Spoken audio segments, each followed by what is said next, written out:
जब सरकार से संसद में पूछा गया कि कोविड महामारी में कितने लोगों की ऑक्सीजन की कमी के कारण मौत हुई, सरकार ने जवाब दिया, डेटा उपलब्ध नहीं है। जब नीट और अन्य कॉम्पिटिटिव एग्जाम्स के बारे में, उसमें होते हुए पेपर लीक्स के बारे में सूचना मांगी गई, सरकार ने जवाब दिया, डेटा उपलब्ध नहीं है। देश में हुए नेचुरल डिजास्टर्स में लॉसेस जो हुए, उसके बारे में जब सूचना मांगी गई, सरकार ने कहा डेटा उपलब्ध नहीं है। जब किसानों की आत्महत्या, फार्मर सुसाइड्स पर सूचना मांगी गई, सरकार ने एक बार फिर कहा सूचना उपलब्ध नहीं है। क्या लोकतंत्र में इतने अहम मुद्दों पर सूचना उपलब्ध होना जरूरी नहीं है? क्या डेटा कलेक्ट ना करके सरकार जवाबदेही से बच तो नहीं रही? क्या हम डेटा मुक्त भारत की ओर बढ़ रहे हैं? इन्हीं सब मुद्दों पर आज हम जानने भी दो यारों में चर्चा करेंगे। मैं हूं अंजलि भारद्वाज और मेरे साथ हैं देश की जानी मानी रिनाउंड इकोनॉमिस्ट प्रोफेसर जयती घोष और आरटीआई कार्यकर्ता अमृता जौहरी।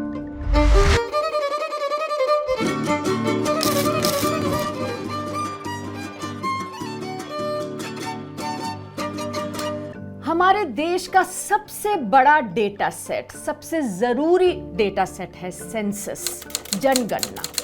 पिछले 150 साल से हर 10 साल में सेंसस किया जाता है और ये सेंसस कभी रुका नहीं।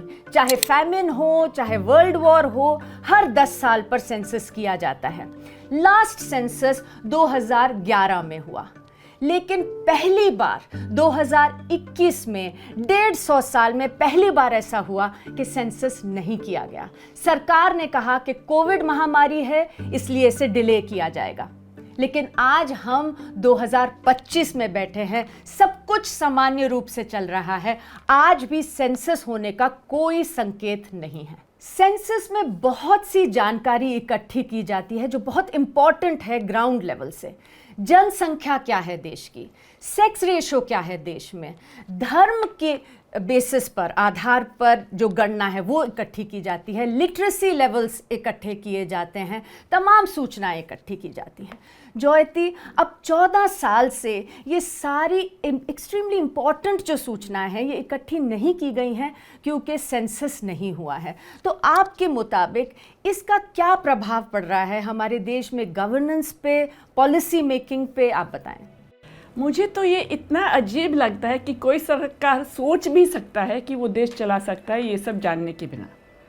क्योंकि हमें, सोच लीजिए, हमें मालूम ही नहीं है कितने लोग हैं देश में, कहाँ रहते हैं वो, ग्राम में रहते हैं, गांव में या शहर में, या छोटे छोटे शहर में, बड़े शहर में, कितने लोग क्या करते हैं, कितने बच्चे हैं।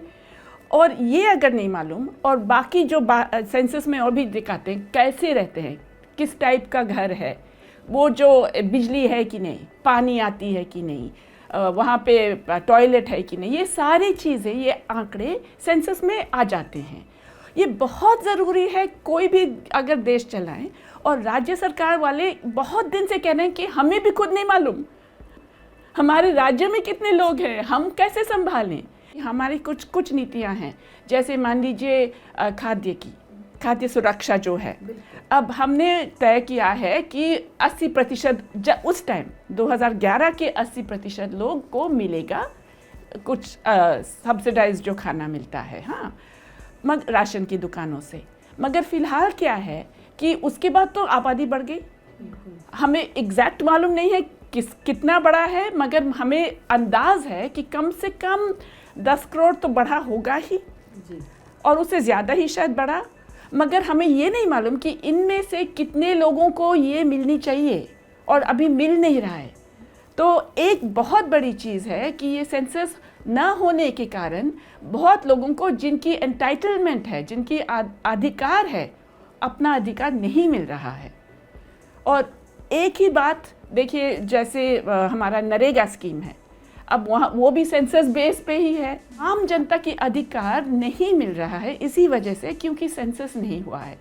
और मुझे ये बहुत अजीब लग रहा है कि एक तो जैसे आपने कहा कि कोविड महामारी के कारण ये नहीं हुआ, मगर उसी साल उन्होंने बहुत बड़ा इलेक्शनियरिंग की, 2021 में ज़बरदस्त इलेक्शनियरिंग, इतनी बड़ी बड़ी रैली की, उन कुंभ मेला की, बहुत सारी चीज़ें जिसमें भीड़ होती है वो सब की।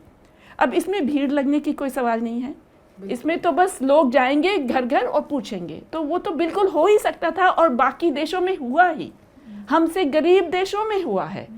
और उसके बाद तो बताइए मत, हम शायद एक ही बड़ा देश है जो अभी तक अपना गणना नहीं की है। तो बिल्कुल ये तो क्लियर है कि सेंसस ना होना केवल एक एकेडमिक बात नहीं है, इसका लोगों की ज़िंदगी पर एक बहुत गहरा प्रभाव पड़ रहा है। जैसा आपने कहा, जो खाद्य सुरक्षा कानून है उसमें स्पष्ट रूप से लिखा है कि कितने लोगों को राशन कार्ड दिया जाएगा, ये सेंसस की गणना पर निर्धारित है। और क्योंकि अब 14 साल से सेंसस हुआ नहीं और बढ़ती जा रही है जनगणना, तो ऐसे नियरली 10-13 करोड़ एस्टिमेट्स ऐसे आ रहे हैं कि 13 करोड़ तक ऐसे लोग हैं जो राशन से वंचित हैं क्योंकि सेंसस नहीं हो रहा है। तो ये तो मतलब लोगों की जिंदगी को प्रभावित कर रहा है सेंसस ना किया जाना। यदि हम देखें कि सेंसस में किस टाइप की जानकारी इकट्ठी की जाती है, तो broadly demographic data, socio economic data, housing का डेटा, ये सारी जानकारी और अन्य बहुत सारे और इंडिकेटर्स इकट्ठे किए जाते हैं। तो जैसे कि डेमोग्राफिक डेटा में देखा जाता है कि कुल जनसंख्या कितनी है, कितने महिला, कितने पुरुष, जनसंख्या की एज क्या है, तो एज डिस्ट्रीब्यूशन क्या है, कितने लोग 30 साल से कम हैं, कितने लोग बुजुर्ग हैं, क्योंकि ये सब कुछ पॉलिसी निर्णय लेने के लिए बहुत जरूरी होता है। साथ ही में देखा जाता है कि लोग किस किस इकोनॉमिक एक्टिविटी में इंगेज्ड हैं, क्या काम करते हैं, इनकम लेवल्स क्या हैं, साथ ही में कौन सी भाषा लोग बोलते हैं, कौन सा धर्म फॉलो करते हैं, कितने पढ़े लिखे हैं। हाउसिंग का अगर हम डेटा देखें तो हाउसिंग में देखा जाता है कि लोग किस प्रकार के घर में रहते हैं, पक्का घर है, कच्चा घर है, घर में क्या क्या सुविधाएं हैं, जैसे कि पानी, बिजली, टॉयलेट्स, इन सब की सुविधा है कि नहीं है। और साथ ही में कि देश में जो टोटल जो शेड्यूल ट्राइब है उनकी भी कितनी जनसंख्या है, उसका भी एक अनुमान लगाया जाता है। एक और बड़ा खतरा भी है सेंसस ना होने का, जो कि मिस इन्फॉर्मेशन, डिसइंफॉर्मेशन का मामला है। अब सरकारें और कई बार लोग भी, पार्टियां भी बड़े बड़े दावे करती हैं। कई बार हम ऐसा भी सुनते हैं कि जो अल्पसंख्यक हैं, माइनॉरिटीज़ हैं, उनकी संख्या बढ़ती चली जा रही है। कभी कहा जाता है कि सेक्स रेशो हमारे देश में बड़ा इम्प्रूव हो गया। लेकिन अगर लोगों के पास ऑब्जेक्टिव डेटा नहीं होगा, सेंसस के थ्रू तथ्य नहीं होंगे, तो इन सब चीज़ों का पुष्टिकरण कैसे किया जाएगा? तो फिर तो जो भी कहा जाए उन क्लेम्स को लोगों को ऐसे ही मानना पड़ेगा। तो Joyati, that brings me to the politics of data. ये जो बार बार बात कही जा रही है कि सेंसस ना कराने के पीछे राजनीतिक कारण है, आपको क्या लगता है कि मोदी सरकार ये सेंसस को डिले क्यों करती जा रही है? नहीं, ये तो हमें साफ पता है और पहले से भी पता है कि मोदी सरकार डेटा से डरते हैं, या मैं उल्टा कहूँगी, उनको चाहिए कि हमारी सारा डेटा उनके पास आए, मगर उनकी कोई भी डेटा या जो आम जो रियलिटी है, हकीकत है, उसकी डेटा जनता के पास ना जाए। तो ये जो उनकी दुश्मनी है जानकारी से, ये सेंसस के साथ हुआ ही है और साफ साफ दिखता भी है, मगर और बहुत सारे क्षेत्र में हम देख सकते हैं कि वो जानकारी के खिलाफ हैं। जनता को जानकारी नहीं मिलने चाहिए। जी, तो जो नैरेटिव बिल्डिंग की बात हम सुनते हैं वो तो बड़ी मुश्किल हो जाएगी करनी अगर तथ्य सामने होंगे, लोग सवाल पूछेंगे, क्रिटिकल एंगेजमेंट होगी अगर ऑब्जेक्टिव डेटा होगा। तो हम सबको याद है कोविड महामारी के दिन, देश में कोविड के समय पर कितने लोगों की मृत्यु हुई, उस पर भी बड़ा कंट्रोवर्सी चलता रहा।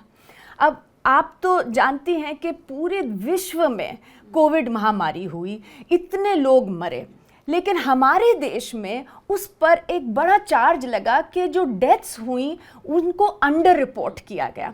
सरकार ने कहा कि 1.5 बिलियन लोगों के देश में केवल 5 लाख लोगों की मृत्यु हुई, जबकि WHO और तमाम जो इंडिपेंडेंट एस्टिमेट्स थे वो ये दिखा रहे थे कि इससे बहुत ज़्यादा, बहुत गुना नंबर्स थे। कईयों ने तो कहा 40 लाख 50 लाख तक भी डेथ्स हुई थी, लेकिन सरकार अपने नंबर्स पर जमी रही। अब हाल ही में जो सिविल रजिस्ट्रेशन सर्वे है CRS, उसका 2021 का डेटा अब 4 साल बाद प्रकाशित हुआ है कोविड के, और उसमें स्पष्ट रूप से नज़र आ रहा है कि जो एक्सेस डेथ्स हुई 2021 में केवल 1 साल में कोविड के, वो 22 लाख के करीब थी। तो ये क्या सिलसिला है ज्योति, कि मतलब हम क्यों छुपाने की कोशिश कर रहे हैं, देश क्यों अंडर रिपोर्ट करने की कोशिश कर रहा है, क्यों बाकी देशों जैसे हम भी जो असली फिगर है उसे नहीं बता रहे? ये देखिए, हकीकत तो राजनीति के खिलाफ जाती है ना, तो इसी कारण जो आपने पहले ही कहा वही कारण एक ही है कि कोविड महामारी में कितने लोग मरे हमको जानना नहीं है, तो सरकार को भी नहीं जानना है। अजीब बात यह है कि कम से कम चलो जनता को ना बताए, खुद को तो जानना चाहिए, खुद का तो पता होना चाहिए, कुछ करें उसके बारे में। मगर इस सरकार का पूरा जो ऑब्सेशन है वो है, मैं क्या कहूँ, पब्लिक रिलेशंस, परसेप्शन मैनेजमेंट, लोगों को दिखाने की, और खुद कुछ करने का उतना शौक नहीं है, वही मुझे लगता है। अब WHO का खुद का एस्टिमेट था 40 लाख के कुछ ज़्यादा, शायद 44 लाख का कुछ एस्टिमेट था, और बाकी जो इंडिपेंडेंट एस्टिमेट था 30 लाख से 80 लाख तक रेंज था। तो मैं तो कहूँगी फिलहाल जो CRS का जो निकला है वो भी कम है, वो भी अंडर एस्टिमेट। 1 ही साल का अभी तो जो हाँ, डेटा सही निकला है, सही है। तो उसमें 22 लाख हैं, तो अब अगर 2 साल का हो तो अराउंड 40 लाख का तो वैसे भी हाँ, तो WHO का एस्टिमेट जो बाकी दुनिया भर सब लोग मान गए जी, एक भी देश नहीं है जो जिन्होंने माना कि बस इंडिया ने कहा। तो जो भी WHO ने कहा बाकी देशों के बारे में, वो उन कंट्रीज के एस्टिमेट्स के लगभग पास था, लेकिन इंडिया ने कहा नहीं। और जब पास भी नहीं था वो भी मानने को तैयार थे कि चलो शायद कोई कारण से हमारा अंडर रिपोर्टिंग है जी। बस इंडिया ही एक देश है, और ये WHO के साथ तो हुआ है, सारे इंटरनेशनल जो ऑर्गेनाइजेशन है सब कहते हैं कि इंडिया तो बिल्कुल लड़ाकू है डेटा पे, हर चीज़ पे जाके पंगा लेगा कि क्यों बोला कि हमारा न्यूट्रिशन इंडिकेटर जो है, खाद्य की सुरक्षा हम कम दे रहे हैं, औरतों को उतना अनीमिया क्यों ज़्यादा दिखा रहे हैं आप ज़्यादा, बच्चों की आप क्यों ये दिखा रहे हैं, जाके पंगा लेते हैं हर चीज़ पे।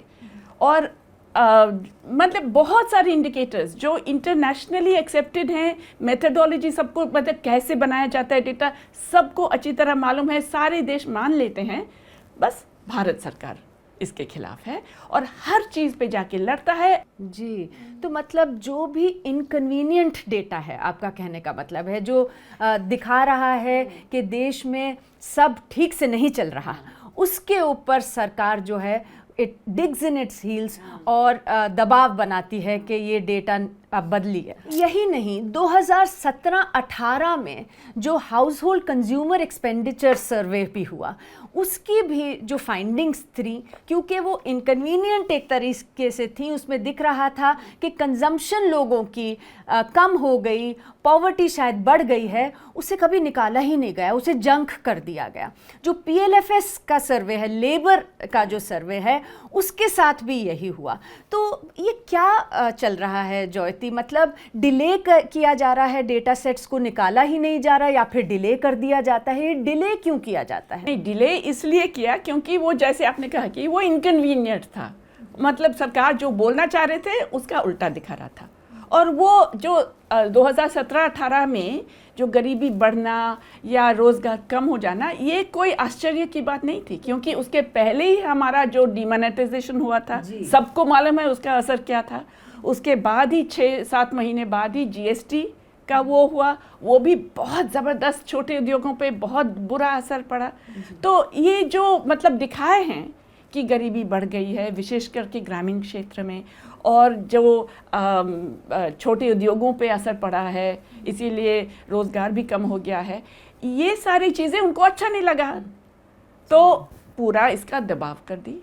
एक को तो पूरा जंक कर दिया, दूसरा को डिले कर दिया, इलेक्शन के बाद बताएंगे। हाँ, तो ये ऐसे करते हैं। मगर अब फिर उसके बाद क्या किया उन्होंने, बहुत सालों से कंजम्पशन सर्वे किया ही नहीं।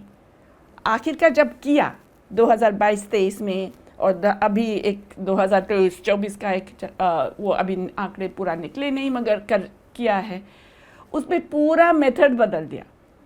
मतलब और एक तो पूछने का जो प्रश्न पूछते थे वो बदल दिया, कैसे पूछते थे वो बदल दिया, पूरा जो एग्जैक्ट कॉम्बिनेशन ऑफ फैक्टर्स वो बदल दिया, सारी मेथडोलॉजी अलग कर दिया। तो पिछले वालों से कंपेयर नहीं किया जा सकता है। नंबर 1 ये किया है कंजम्पशन सर्वे पे। फिर उन्होंने और भी चीज़ें डाली कंजम्पशन में, और ये सब करके वर्के एक ऐसा नंबर, ऐसे आंकड़े निकाले हैं जिसमें लगता है कि गरीबी हमारे देश में 5% से कम है, 3-4% के आसपास है। अब कोई सोचेगा ये हमारे सबको तो मालूम है हकीकत ना। अब बाहर जाओ, कहीं भी जाओ, दिल्ली शहर में ही बाहर देखो, गाँव का तो पूछो ही मत, सबको मालूम है हालत क्या है। मगर हमारे आंकड़े दिखा रहे हैं कि हमारी गरीबी एकदम कम हो गया। हम चीन जैसे गरीबी को हटा दिया है आंकड़े की वजह से। डेफिनेशन ऑफ पॉवर्टी बदल के, मेथडोलॉजी बदल के, सर्वे का पूरा जो सिस्टम है वो बदल के, और फिर उसको निकाल दिया और बताया कि हाँ देखो गरीबी कम हो गया है। तो ज्योति, ये तो पूरा आंकड़ों का खेल चल रहा है। मतलब आपने जो बात कही ये बार बार सुनने को आती है। अभी हाल ही में सुप्रीम कोर्ट में भी ये बात सरकार ने कही थी कि देखिए गरीबी तो कम हो गई है। माइग्रेंट वर्कर्स का केस चल रहा था कि क्या ज़रूरत है इतने लोगों को राशन की, क्योंकि सरकार ने नीति आयोग के आंकड़े दिए, और उसमें जैसा आपने कहा अब तो नीति आयोग ये कह रहा है कि 5% से कम हो गई हमारे देश में गरीबी, और एक्सट्रीम डिस्टिट्यूशन जो है वो तो लगभग ख़त्म ही हो गई है। और मतलब हम बदहाली देख रहे हैं हमारे अनऑर्गेनाइज सेक्टर में, असंगठित क्षेत्र में 90% से ज़्यादा लोग काम करते हैं, और उनकी क्या अनएम्प्लॉयमेंट का स्टेटस है आफ्टर कोविड, किस तरह से उनको इकोनॉमिक डिस्टिट्यूशन का सामना करना पड़ रहा है इतने लार्ज पॉकेट्स में, ये सब नज़र आ रहा है। एक तरफ ये सच्चाई नज़र आ रही है लोगों को, और जैसा आपने कहा आंकड़े कुछ और ही बता रहे हैं। बिल्कुल एक और चीज़ ज्योति, ये जो पूरा जीडीपी के फिगर्स हैं। अच्छा, जीडीपी के पहले मैं एक और बात, जी प्लीज। आपने अभी बोला ना वो जो एम्प्लॉयमेंट सर्वे के बारे में, तो ये PLFS होता है, पीरियोडिक लेबर फोर्स सर्वे। अब ये जो है अभी तक थोड़ा बहुत ठीक है, मतलब उनका भी मेथडोलॉजी बदल गया उनका, मगर फिर भी मैं कहूँगी कि ये कंजम्पशन सर्वे से बेहतर है। हाँ, क्योंकि कुछ अंदाज जो हमारा मतलब जो हम देख रहे हैं उसके साथ साथ मिलता है। अब PLFS का अगर आप देखें, और वो हर क्वार्टर में निकलता है और फिर साल भर का भी एक निकलता है, तो पिछले 10 साल में जो वेतन है, रियल वेजेस जो बोलते हैं, मतलब दाम के बराबर जो वेतन है, वो बढ़ा नहीं, बल्कि कुछ कुछ क्षेत्र में जैसे औरतों का और जैसे कि सेल्फ एम्प्लॉयड लोगों का जो आय है ये कम हो गया है पिछले 10 साल में, कम। तो हम कैसे कर सकते हैं कि ये गरीबी चली गई? बिल्कुल, मतलब इन्फ्लेशन कितनी बड़ी है पिछले 10 साल में। जो गैस का सिलेंडर था उसका दाम कई गुना बढ़ गया। जो एक अगर आप अरे खाद्य की चीजें, दाल की बात, कोई भी चीज, सारी चीज दाम बढ़ गए हैं जो जरूरी चीज है जिनके बिना आप रह नहीं सकते हो, और इधर आपका वेतन या तो सेम है या बहुत कम कम कम बढ़ रहा है। तो रियल वेजेस जो हैं वो तो उतने ही हैं या कम हो रहे हैं, लेकिन सरकार कह रही है कि गरीबी खत्म हो रही है। जी, तो और मुझे यही डर है कि PLFS जो फिलहाल अभी तक ठीक था, उस पे भी कुछ असर होगा, क्योंकि उनको ये अच्छा नहीं लग रहा होगा ज़रूर कि ये रियल वेजेस की जो वेतन की बात हम कह रहे हैं कि ये साफ साफ दिख रहा है उनकी आंकड़ों से, तो इस पे भी कोई नज़र कोई ना कोई दे रहा है ज़रूर, और इसको भी बदला जाएगा। हाल ही में दिसंबर 2024 में इंडिया स्पेंड की एक रिपोर्ट आई थी जिसने हमें बताया कि 16 ऐसे क्रिटिकल डेटा सेट्स हैं जो कि सरकार ने पब्लिश ही नहीं करे। ये ऐसे डेटाबेसेस हैं जिनमें की जरूरी जानकारी पाई जाती है इन्वायरमेंट से रिलेटेड, पॉपुलेशन से related, agriculture, criminal justice, education levels को लेकर। तो यानी कि बहुत ही जरूरी जानकारी जो कि सरकार के सामने और देश के सामने आनी चाहिए समय समय पर, वैसी जानकारी इन सब डेटा सेट्स में होती है। कई ऐसे डेटा सेट्स हैं जो कि हर साल निकलने चाहिए और कई ऐसे जो कि अलग अलग समय अंतराल पे निकलने चाहिए। अगर हम देखें कि कौन से ये 16 डेटा सेट्स हैं जो कि नहीं निकाले गए सरकार द्वारा समय पर, इसमें सबसे पहला तो सेंसस ही सामने आता है जो कि 2021 में होना चाहिए था, लेकिन आज हम 2025 में खड़े हैं, अभी तक भी नहीं हुआ है। एक और जो जरूरी डेटा सेट का जिसमें इसका जिक्र हुआ है वो है क्राइम इन इंडिया रिपोर्ट। ये बहुत एक अहम रिपोर्ट है जो कि हमें बताती है कि देश भर में क्राइम रेट क्या है, कितने कुल अपराध रजिस्टर किए गए हैं, किस टाइप के अपराध हो रहे हैं, महिलाओं के खिलाफ कितने अपराध हो रहे हैं, बच्चों के खिलाफ कितने अपराध हो रहे हैं, कितने साइबर क्राइम्स हो रहे हैं, किस राज्य में कितने अपराध हो रहे हैं, शहरों की क्या स्थिति है, साथ ही में कि क्राइम को लेके ट्रेंड्स और एनालिसिस क्या है। बहुत ही महत्वपूर्ण एक रिपोर्ट होती है। ये 2022 के बाद से अभी तक छपी नहीं है। यही एजेंसी जो ये वाली रिपोर्ट निकालती है, एनसीआरबी, ये एक और भी रिपोर्ट निकालती है जो कि होती है एक्सीडेंटल डेथ्स एंड सुसाइड पर। वो भी रिपोर्ट 2022 के बाद से निकाली नहीं गई है। एक और जरूरी data set all India survey on higher education, ये भी 2021-22 के बाद से नहीं लाया गया है। जो जीडीपी के फिगर्स हैं ज्योति, उस पर भी बहुत कंट्रोवर्सी रही है, आपने भी सवाल उठाए हैं। ये क्या कंट्रोवर्सी है, क्या प्रॉब्लम है? अच्छा, तो ये भी ना उन्होंने मेथोडोलॉजी बदल दी। तो क्या होता है कि हर बार जीडीपी जब निकाले जाते हैं, सीरीज बोलते हैं उनको, कि किसी भी बेस ईयर रखा जाता है। तो जब कि बेस ईयर बदला जाता है तो वेट्स भी बदलना पड़ता है, और वेट्स के साथ साथ भी लोग बोलते हैं कि ये देखो, ये पहले हॉर्टिकल्चर इतना नहीं था तो उसका भी वेट बढ़ाओ, या कोई भी एक्टिविटी उतना नहीं था तो उसका वेट बढ़ाना है, ये सब बोल के, और ये होना भी चाहिए, एडजस्टमेंट। हाँ, ये होना भी चाहिए। तो जब 2011-12 में वेट्स बदले, उन्होंने मेथोडोलॉजी भी बदल दी। वेट्स तो बदलते हैं, मैं उसके खिलाफ नहीं हूँ बिल्कुल, क्योंकि वो होना भी चाहिए, मगर वेट्स बदलने के साथ साथ उन्होंने मेथोडोलॉजी, वो करने का जो सिस्टम है उसको बदल दिया। और सबसे बड़ा फर्क क्या था कि पहले करते थे क्या हम इंडेक्स ऑफ इंडस्ट्रियल प्रोडक्शन, जो रियल जो उत्पादन हो रहा है, असली उत्पादन कितना होता है, उसको लेकर, और उसके साथ साथ जो कॉरपोरेशंस का जो डेटा था, उनकी जो आउटपुट की डेटा थे, सब मिला के एक रिजल्ट आता था। उन्होंने कहा कि नहीं, हम कॉरपोरेशन का ही डेटा लेंगे और मान लेंगे कि उसके साथ साथ ही इनफॉर्मल सेक्टर उतना ही बढ़ेगा। अब सबको मालूम है कि पिछले 15 साल में ये इनफॉर्मल सेक्टर पे बहुत ज़्यादा असर पड़ा है ना, बहुत ज़बरदस्त असर पड़ा है, चाहे वो मैन्युफैक्चरिंग में हो चाहे वो सर्विसिंग में हो, क्योंकि नोटबंदी हुई, जीएसटी हुआ, कोविड हुआ, मतलब एक के बाद एक है ना धक्का। हाँ, मगर एक भी सर्वे नहीं किया ये देखने के लिए कि उनका जो हिस्सा है पूरा उत्पादन में वो कितना है, जो ज़रूरी है। पिछला लास्ट सर्वे हुआ था 2004-05 में, 2004-05 में, मतलब 20 साल पहले, और उसी रेशियो को लेके अभी चला रहे हैं। सबको मालूम है कि उत्पादन का उनका रेशियो कम हुआ ही होगा, हो ही नहीं सकता कि वो सेम है, मगर वो क्या कह रहे हैं, वो पूरा बड़ा कंपनियों का डेटा ले रहे हैं, और सबको मालूम है जो सबसे बड़ी कंपनी है वो तो बहुत बढ़िया कर रहे हैं। चलिए, उनका रिजल्ट को लेकर वो उत्पादन, उसको फिर मतलब जो बोलते हैं एक्सट्रापोलेट करके सारी जो उद्योग है, सारी मैन्युफैक्चरिंग के उत्पादन उसी पे डाल देते हैं। तो ये एक बहुत बड़ा ओवर एस्टिमेशन हो गया, और इस पर काफ़ी इकोनॉमिस्ट ने लिखा है, मैं अकेली नहीं, बहुत सारे इकोनॉमिस्ट ने इसके खिलाफ लिखे हैं। और कई लोग तो बोलते हैं, जो जैसे अरविंद सुब्रमण्यम खुद इनकी सरकार की इकोनॉमिक एडवाइज़र थे, चीफ इकोनॉमिक एडवाइज़र, वो तो एकदम इसके मतलब बोल दिया कि ये मानने वाला नहीं है और ये सच नहीं है और ये पूरा ओवर एस्टिमेशन है। मगर प्रॉब्लम ये है कि अब जो डेटा निकल रहे, हमें कंपैरेबल तो नहीं है पिछले वाला डेटा से, मगर हमें पता भी नहीं है क्या हो रहा है। हाँ, तो बार बार मैं ये कह रही हूँ कि जो सरकार देश को चलाना चाहते हैं उनको डेटा चाहिए।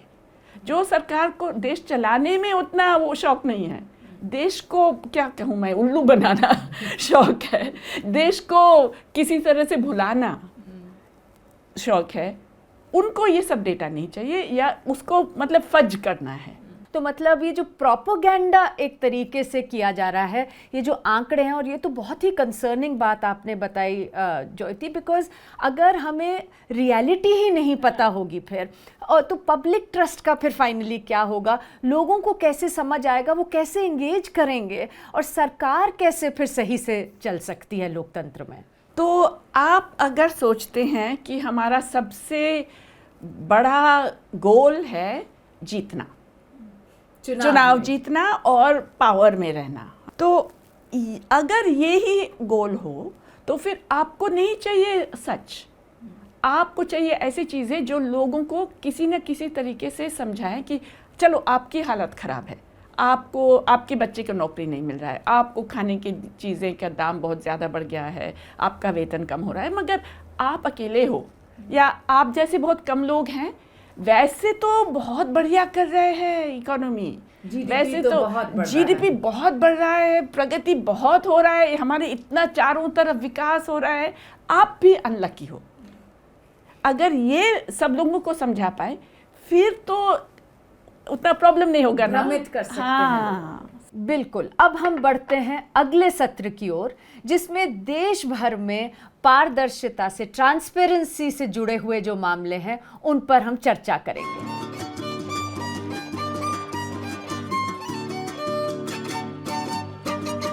तो हाल ही में एक खबर आई थी कि केंद्र सरकार ने, जो कि एक स्टैंडिंग कमेटी ऑन स्टैटिस्टिक्स है, उसको डिसॉल्व कर दिया। सरकार ने ये बोला कि डिसॉल्व इसलिए किया क्योंकि उनका काम ओवरलैप कर रहा था एक और कमेटी के साथ। लेकिन जो इस कमेटी के हेड थे डॉक्टर प्रणब सेन, जो कि चीफ स्टैटिस्टिशियन भी रह चुके हैं हमारे देश के, उन्होंने बताया कि सदस्यों को तो कोई जानकारी ही नहीं दी कि क्यों कमेटी डिसॉल्व की। और उन्होंने ये भी कहा कि हर एक मीटिंग में मेंबर्स ये सवाल उठा रहे थे सरकार से कि आप सेंसस क्यों नहीं कर रहे, यदि सेंसस आप 2021 का इतना डिले करेंगे तो फिर स्टैटिस्टिक्स पे काम कैसे होगा। और कई रिपोर्टों ने बोला कि शायद इस कारणवश उस कमेटी को डिसॉल्व किया गया। उसी तरह अगर हम देखें, जुलाई 2023 में जो इंस्टीट्यूट है जो कि नेशनल फैमिली हेल्थ सर्वे कराते हैं, उनके डायरेक्टर को सरकार ने एकदम सस्पेंड कर दिया बिना किसी खबर के। सरकार ने फिर बोला कि कुछ मुद्दों के कारण उनको सस्पेंड किया गया, लेकिन कई सारी रिपोर्ट्स आई जिन्होंने ये बताया कि क्योंकि उस सर्वे की कुछ फाइंडिंग्स थी जो कि सरकार को अच्छी नहीं लगी, खास करके एनीमिया जो बढ़ते जा रहा है देश में। दूसरा मुद्दा था कि जो शौचालयों की संख्या है वो बहुत कम नजर आ रही थी सर्वे में, जो कि सरकार के दावों के विपरीत जा रही थी। तो हो सकता है उस कारणवश इनको हटाया गया हो।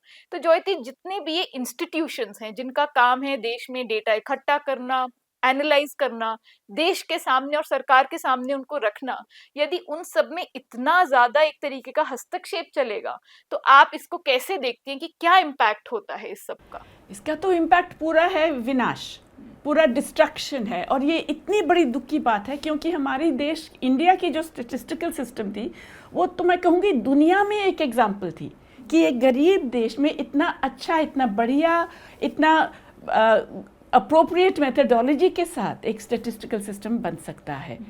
और ये मतलब काफ़ी सालों से आया है कि हमारे जो सर्वेज हैं बहुत सोच समझ के सारे मेथडोलॉजी तैयार की गई और काफ़ी इंडिपेंडेंस के साथ भी। तो ये जो सिस्टम था इसको पूरा कुछ ही सालों में एकदम ख़त्म कर देना, ये बहुत बड़ी दुख की बात है। और अब तो मैं कहूँगी कि भरोसा हम कर ही नहीं सकते। सरकारी आंकड़ों पे ज़्यादातर लोग भरोसा करते ही नहीं हैं, मगर ये भरोसा चले जाने का बहुत ज़्यादा असर और भी है, क्योंकि इसके बाद आम जनता तो किसी पे भी भरोसा नहीं करेगा ना। चलो ये सरकार ने ये कर दिया, अब अगला कोई भी सरकार आए फिर भी बोलेंगे कि चलो वो लोग ऐसे बोल रहे थे, आप लोग ऐसे बोल रहे हो, है ना। तो ये भरोसा चले जाना एक बहुत दुख की बात नहीं, डर की बात है। समाज के लिए, हमारे पूरा भविष्य के लिए डर की बात है ये। तो आप ये कैसे देखते हैं कहीं ना कहीं कि जो इंस्टीट्यूशंस पे एक कंट्रोल बनाने का जो नैरेटिव कंट्रोल है कि वो सही से जो उनको दिख रहा है वो ना बोले और वो बोले जो सरकार चाहती है, तो आप इसको कैसे देखते हैं? देखिए अमृता, ये तो हमारे देश में बहुत बड़ी एक कंसर्न है ही। इंस्टीट्यूशंस जो हैं उनके ऊपर किस तरीके से उन्हें अंडरमाइन किया जा रहा है, उन पर जो प्रहार हो रहा है। और ये केवल स्टेटिस्टिकल इंस्टीट्यूशंस की बात नहीं है, ओवरसाइट के भी जो इंस्टीट्यूशंस हैं, चाहे वो इन्वेस्टिगेटिव इंस्टीट्यूशंस हो, ईडी, सीबीआई जैसे, कैसे बार बार कहा जाता है तो केज्ड पैरेट्स बन रहे हैं, इंफॉर्मेशन कमीशन, सीवीसी, ये सारे जो इंस्टीट्यूशंस हैं इनको कॉम्प्रोमाइज़ किया जा रहा है, इनके ऊपर सरकारें नियंत्रण कर रही हैं। अब बहुत ज़रूरी है, जैसा आपने कहा कि देश में डेटा निकले, सही डेटा आए, बहुत ज़रूरी है कि बिना किसी डर के, बिना किसी नियंत्रण के, दबाव के, ये जो इंस्टीट्यूशंस हैं अपना काम कर सकें। मुझे लगता है कि बहुत ज़रूरी है आज देश में इन सब चीज़ों पे डिबेट होना, चर्चा होना कि क्या क्या चेंजेस अभी रिक्वायर्ड हैं। अब कई इंस्टीट्यूशंस में तो बहुत क्लियर है कि सरकार का कोई हस्तक्षेप नहीं होना चाहिए, सरकार के नीचे होनी ही नहीं चाहिए संस्थाएं, चाहे वो लोकपाल हो, चाहे और संस्थाएं हों। लेकिन हो सकता है कि स्टैटिस्टिकल इंस्टीट्यूट्स जो हैं वो किसी मंत्रालय के नीचे काम करने की ज़रूरत हो, लेकिन क्या उसके रिमूवल का क्या तरीका है, उनके जो टॉप के लोग हैं उनको नियुक्त करने का क्या तरीका है, वो बहुत ही निष्पक्ष होने चाहिए। बिल्कुल हस्तक्षेप ना हो पाए सरकार का कि वो तय करे कि क्या निकलेगा, वो क्या लिखेंगे, क्या उसको पब्लिश करेंगे, नहीं करेंगे। इसके ऊपर चर्चा बहुत ज़रूरी है और लोगों को लोकतंत्र में दबाव बनाना पड़ेगा इन संस्थाओं पर भी कि काम सही से हो, वरना तो जैसे आपने कहा कि मतलब कोई होप ही नहीं है कि हम सच्चाई तक पहुंच ही सके। और जैसे आप कह रहे थे ना कि वो जो निकाले थे जो फैमिली हेल्थ सर्वे, उस इंस्टीट्यूट का जो डायरेक्टर थे उसको हटाया गया, उसके खिलाफ केस लगाया गया। अब आप सोचिए कि जो अगला डायरेक्टर आएगा वो क्या करेगा। वो तो एकदम डर के मारे जो सरकार को चाहिए वैसे ही चलेगा ना, क्योंकि हाँ, चिलिंग इफेक्ट, और ये डर को लेकर ही ये सारे संस्थाएं को खत्म किया जा रहा है। जी बिल्कुल, मतलब एक तरीके से जो प्रोवर्बियल स्वॉर्ड है, जो एक तलवार है, वो आपके गले पे अब लटकाई जाएगी। तो हाल ही में एक और खबर आई थी कि एक डॉक्टर केवी बाबू हैं, जो कि एक ऑप्थेमोलॉजिस्ट हैं और बहुत समय से आरटीआई का इस्तेमाल कर रहे हैं पब्लिक हेल्थ के इश्यूज को लेकर। तो उन्होंने एक आरटीआई डाली जिसमें उन्होंने ये पूछा, जिन डॉक्टर्स की डेथ हो गई थी कोविड के दौरान, उनकी फैमिलीज को कॉम्पनसेशन मिला कि नहीं मिला। तो उन्होंने सवाल ये पूछा कि कितने ऐसे फैमिलीज को कॉम्पनसेशन मिला और इसके ऊपर कुल कितना डिस्बर्समेंट हुआ। सरकार ने जवाब दिया कि this data is not held in material form, यानी कि ये डेटा हमारे पास मटीरियल फॉर्म में नहीं है, तो हम आपको ये डेटा नहीं दे सकते। उन्होंने ये जानकारी स्टेट वाइज भी मांगी, खास करके दिल्ली और केरला में ये जानकारी मांगी, वहां से भी वही जवाब आया। तो कहीं ना कहीं हम देख रहे हैं कि एक समय पर कोविड के समय पे उनको कोविड वॉरियर्स बुलाना, सेलिब्रेट करना, उसमें तो सरकार खूब आगे बढ़ चढ़ के आई। लेकिन आज जब समय है कि उनके फैमिलीज को हम सपोर्ट दें, उनके फैमिली के साथ हम खड़े रहें, कहीं ना कहीं सरकार एक तरीके से मुकरती हुई नजर आ रही है अपनी जिम्मेदारियों से। तो मतलब आप इस चीज को कैसे देखते हैं? और ये भी निकला था कि फ्रंटलाइन वॉरियर्स, जो फ्रंटलाइन वर्कर्स हैं हमारे देश की, उनकी भी कितनी डेथ्स हुई, इसके भी आंकड़े नहीं है सरकार के पास। देखिए, कोई भी आंकड़े हैं नहीं सरकार के पास। जैसे आपने पहले शुरू में ही कहा ना, आंकड़े ये रखते ही नहीं है, ये मतलब कलेक्ट ही नहीं करते हैं। क्यों नहीं करते? क्योंकि इनको जवाबदेही नहीं होना है, सीधी सी बात है। और अगर वो बोले कि हाँ इतने लोगों को मिला कॉम्पनसेशन वगैरह, जो ज़रूर है कहीं ना कहीं, अगर दिया है एट ऑल, तो फिर पता लगेगा कि अरे जो आपने कहा था उससे कुछ कम है, फिर जवाब देना पड़ेगा क्यों कम है, कैसे आपने दिया, किसको दिया, किस वजह से दिया, ये सब तो उनको बोलना ही नहीं है। तो इसीलिए कोई भी चीज़ आप पूछे, ये तो एक चीज़ है। आप देखिए हज़ारों ऐसे मामले हैं जहाँ पे वो ऐसे जवाब आएगा कि नहीं, इस पे तो हमारे कोई आंकड़े हैं ही नहीं, क्योंकि जवाबदेही बिल्कुल नहीं है। तो अंजलि, ये तो मेरे को तो सीधा सीधा एक सवाल दिख रहा है कि यदि डेटा इकट्ठा नहीं होगा तो आरटीआई अवॉइड करने की भी एक बहुत अच्छी तकनीक निकल आती है। आप हर सवाल पे बोलिए डेटा नॉट अवेलेबल, तो आप इसको कैसे देखती है? देखिए, आपने जैसा कहा कि सरकार बोल रही है कि कॉम्पनसेशन का सवाल ही नहीं उठता क्योंकि डेटा है ही नहीं हमारे पास। तो डेटा ना रखना भी एक पूरी तरह से स्ट्रैटेजी के रूप में उभरता नज़र आ रहा है। और मैं तो हमेशा कहती हूँ कि अगर डेटा ही कलेक्ट नहीं होगा तो सूचना का अधिकार का क्या मतलब रह जाता है। मतलब सुप्रीम कोर्ट कह रहा है कि हम सबके पास लोकतंत्र में सूचना मांगने का अधिकार होना चाहिए, कॉन्स्टिट्यूशनल राइट है, फंडामेंटल राइट है, पर अगर सूचना है ही नहीं तो क्या मांगेंगे? तो मतलब no data means no right to information, means no accountability. Data नहीं है तो सूचना का अधिकार नहीं है, तो सरकार की जवाबदेही नहीं है। यही समझ में आ रहा है। और इस पे ये भी है कि बाकी सारे अधिकार भी नहीं हैं। बिल्कुल, कोई भी अधिकार नहीं रहा। जैसे अभी देखिए वो हुआ था ना स्टैम्पीड उत्तर प्रदेश में, बहुत ज़बरदस्त स्टैम्पीड। उस पे कितने लोग मरे, क्या हुआ, कोई जानकारी नहीं है। जब रिपोर्टर्स पूछते हैं उनके खिलाफ केस लग जाती है। नहीं तो बिल्कुल आपने सही कहा। सरकार रोज आंकड़े दे रही थी कितने लोग पहुंचे कुंभ में, लेकिन जब पूछा गया कि कितनों की भगदड़ में मौत हुई तो कहा कि ये आंकड़े नहीं हैं। तो मतलब जो कन्वीनियंट आंकड़े हैं वो तो सरकार ऐसे करोड़ों की संख्या बता रही थी कि हम गिन पा रहे हैं, लेकिन जो लोग मरे उन लोगों की संख्या सरकार ने कहा नहीं दे पाएंगे। तो आज के लिए इतना ही। Thank you Joyati, Amrita. अगर आपके पारदर्शिता या ट्रांसपेरेंसी को लेकर कुछ सुझाव हैं, कोई सवाल हैं, तो आप हमें ज़रूर लिखें। हमारा पता है जानने भी दो यारो @gmail.com। शुक्रिया, नमस्कार।